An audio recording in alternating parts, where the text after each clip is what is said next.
ఎప్పుడన్నా జూబ్లీ హిల్స్‌లో by election వస్తుంది. ఏ పార్టీకి గెలవబోతున్నారు అనుకుంటుర్రు? అండ్ ఎందుకు?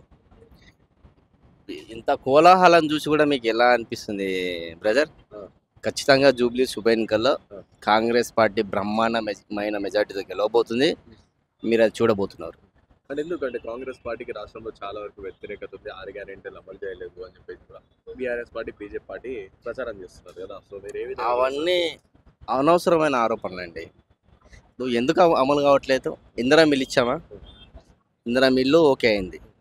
రైతు రుణమాఫీ చేసినాం 25,000 కోట్లు. మళ్ళీ మొన్న 9 రోజుల్లో 9,000 కోట్లు రుణమాఫీ చేసిన ఘనత దేశంలోనే కాంగ్రెస్ పార్టీ ప్రభుత్వంది. ఎవ్వరు చేయలే. మహిళలకు ఫ్రీ బస్ ఇచ్చినాం.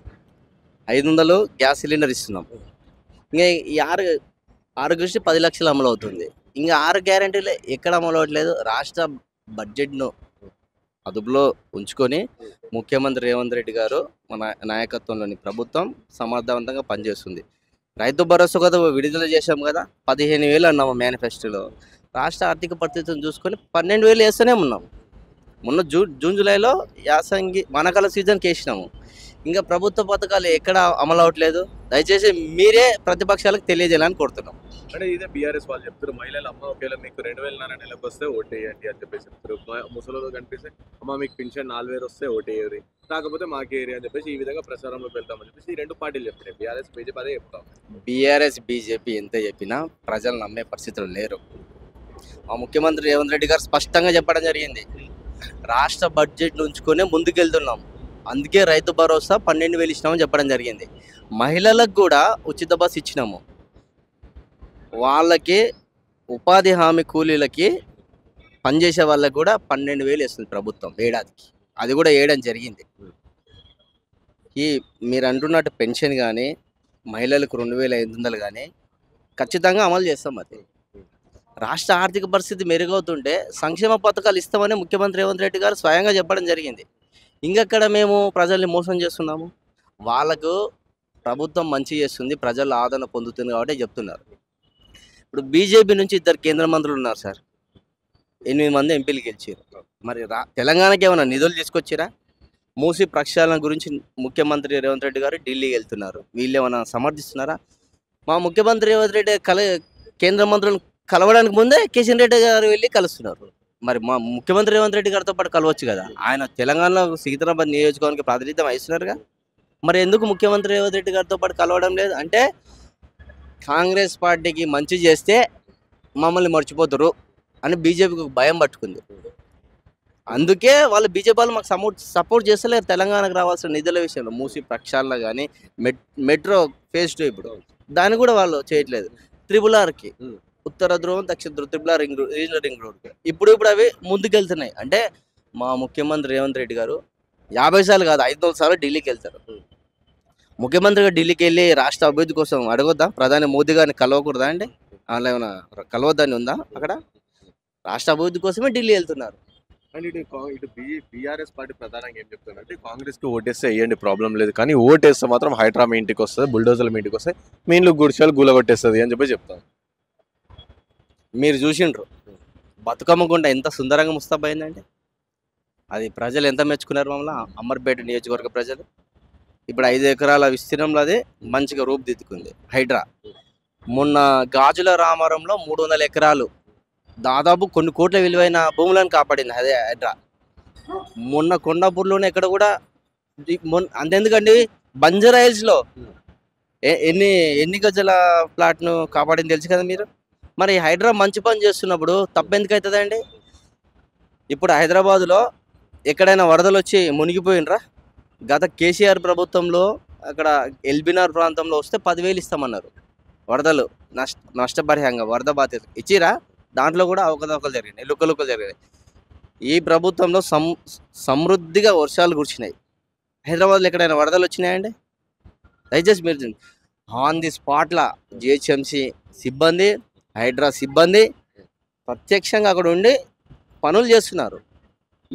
మీకు కాపాడుతున్నారు ఇంకా భూముల్ని, ప్రభుత్వ భూముల్ని ప్రజల కోసం మేలు చేస్తుంది హైడ్రా. అలాంటి హైడ్రాని తప్పుపడుతున్నారు వాళ్ళు. ఇది అంటే వాళ్ళు చేయలేంది కాంగ్రెస్ పార్టీ చేసిందని వాళ్ళకు కుళ్ళు తయారైందండి.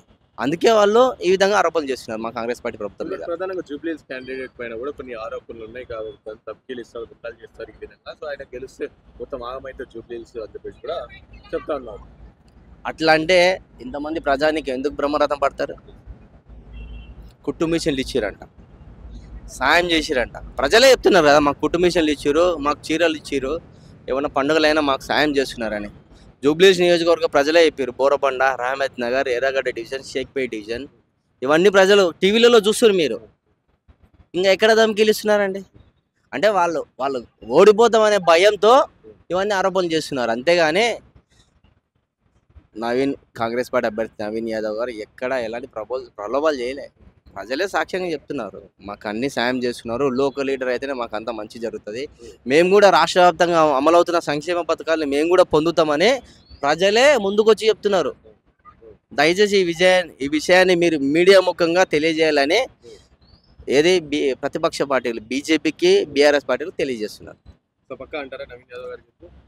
పక్కా మా ముఖ్యమంత్రి రేవంత్ రెడ్డి గారు అమలు చేస్తున్న సంక్షేమ పథకాలు కానీ, ఆయన తీసుకొస్తున్న విదేశీ పెట్టుబడులు కానీ, ఆయన అందిస్తున్న ప్రజాపాలన, గడీల పాలన బద్దలు కొట్టి పెద్ద గ్రిల్ చేసుకున్నారు ఆయన. అప్పటి దాన్ని అప్పుడు ఏమన్నా ప్రగతి భవన్ అన్నారు, ఇప్పుడు అది జ్యోతిరావు పూలే ప్రజాభవన్ వేదికగా మారేది. ఎవరైనా తలుపు తట్టొచ్చు ఇప్పుడు ఆ ప్రజాభవన్కి, జ్యోతిరావు పూలే. మరి అట్లాంటి సమర్థవంతంగా చేస్తున్న కాంగ్రెస్ పార్టీ ప్రభుత్వాన్ని వాళ్ళు ఏదో పసలేని ఆరోపణలు చేస్తే మేమెందుకు అంటామండి? వాళ్ళు కుళ్ళుకుంటున్నారు, వాళ్ళ కడుపు మండిపోతుంది. ఈనో ప్యాకెట్లు తీసుకోండి, లేకపోతే దానికి ఏదో జులో సైడ్ గోళీలు ఉంటాయి, అవి వాడుకోండి. అంతేగాని కాంగ్రెస్ పార్టీ చేస్తున్న అభివృద్ధిని చూసి ఓర్వలేకనే ప్రతిపక్షాలు విమర్శలు చేస్తున్నాయని మేము భావిస్తున్నాము. జూబ్లీస్ ఉప ఎన్నికల్లో కాంగ్రెస్ పార్టీ అభ్యర్థి నవీన్ యాదవ్ గారు మంచి మెజారిటీతో విజయం సాధిస్తారని మేము తెలియజేస్తున్నాము. నియోజకవర్గ ప్రజలను కూడా విజ్ఞప్తి చేస్తున్నాం. వాళ్ళు వచ్చి ఏదేదో చెప్తారు, బీజేపీ, బీఆర్ఎస్. బీజేపీ కూడా డమ్మీ అభ్యర్థిని పెడుతుంది, లంకల దీపక్ రెడ్డి. బీజేపీ, బీఆర్ఎస్ ఒకటే, ఎక్కడి నుంచో స్పష్టం అవుతుంది, మీకు చూస్తూనే ఉన్నారు. డమ్మీ క్యాండిడేట్ అని ఎందుకంటారు లంకల దీపక్ రెడ్డి? వాళ్ళందరూ కలిసే పోటీ చేస్తున్నారు కదండి. ఎక్కడికి వెళ్ళినా గత ఎన్నికలు ఆయన పోటీ చేసిండు, ఎన్ని ఓట్లు వచ్చినాయి ఆయనకు లేదు కాబట్టి బీజేపీకి అభ్యర్థి దొరకలేదు కాబట్టి ఆయనను పెట్టారు. అభ్యర్థి దొరికితే టఫ్ ఇస్తారు కదా. రాష్ట్ర అధ్యక్షుడు రామచంద్రరావు గారు అంటున్నారు, అభ్యర్థి దొరకడం లేదు కాబట్టి మళ్ళీ ఆయనే చూస్ చేసుకున్నారు. గట్టి అభ్యర్థిని పెడితే మీరు కూడా పోరాటం చేసేవాళ్ళు కదా. పార్లమెంట్ ఎన్నికల్లో బీఆర్ఎస్ బీజేపీ సపోర్ట్ చేసిందండి, వాళ్ళు ఇక్కడ ఉప ఎన్నికల్లో బీజేపీ, బీఆర్ఎస్ సపోర్ట్ చేస్తారు. అంతేగాని వాళ్ళిద్దరు కలిసినా గెలివారు. మా ముఖ్యమంత్రి రేవంత్ రెడ్డి గారి నాయకత్వం, డిప్యూటీ సీఎం బట్టి విక్రమార్క గారు, కేబినెట్ మంత్రిమండలి అందరూ సమీక్షిస్తున్నారు. హైదరాబాద్ ఇన్ఛార్జ్ మంత్రి పొన్నం ప్రభాకర్ గారు, వివేక్ గారు మంత్రి ఇన్ఛార్జ్ బాధ్యతలు ఇచ్చారు. అందరూ మా ఇన్ఛార్జ్ రాష్ట్రవాళ్ళ ఇన్ఛార్జ్ మీనాక్షి నటరాజన్ గారు కూడా మంచిగా అన్ని డివిజన్లలో పర్యటిస్తున్నారు, ప్రభుత్వ సంక్షేమ పథకాలను తెలియజేస్తున్నారు. కాంగ్రెస్ పార్టీ కార్యకర్తలు కూడా సైనికులుగా పనిచేసి నవీన్ యాదవ్ని గెలిపిస్తారని మేము ప్రగాఢంగా నమ్ముతున్నాము. ధన్యవాదాలు.